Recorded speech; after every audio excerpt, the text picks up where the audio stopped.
My neighbor was screaming for help outside the door, but I completely ignored it, while inside, still doing my household chores.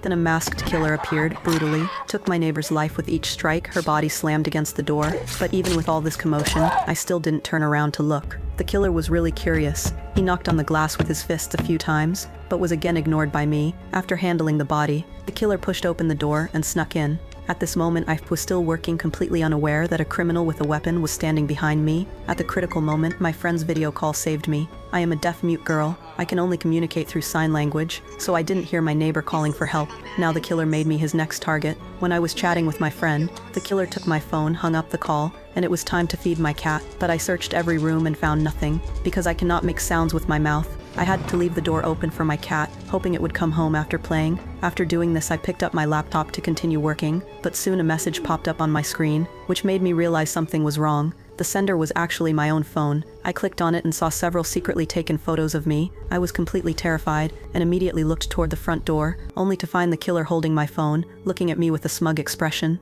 Fortunately, I reacted quickly enough, rushed forward and locked the door tightly. This prevented the tragedy from happening. Seeing this, the killer was not panicked. Instead, he took his crossbow to find another entrance because my phone was not with me. I could only try to contact the police through my computer, but the killer seemed to have anticipated this too. He first got to the house's electrical box and destroyed it, making my rescue plan instantly collapse. Then he used a knife to make a mark on the glass, as if telling me, "You are going to die tonight." Even worse, the killer punctured my car tires one by one right in front of me, wanting to trap me completely in this house. I had no choice but to try to communicate with him. I took out lipstick from my bag, wrote a few lines on the glass, then used my flashlight successfully, lured the killer over. What I wrote on the glass meant that I didn't see your face if you are willing to leave. I promise not to tell anyone about tonight. Who knew after reading it the killer would suddenly stand up, then remove his mask in front of me? Obviously, since the killer dared to show his face, it meant he absolutely would not let me go tonight. The killer, of course, would not rush in. He wanted to wait, let my psychological defenses gradually collapse. That would add some fun to this game.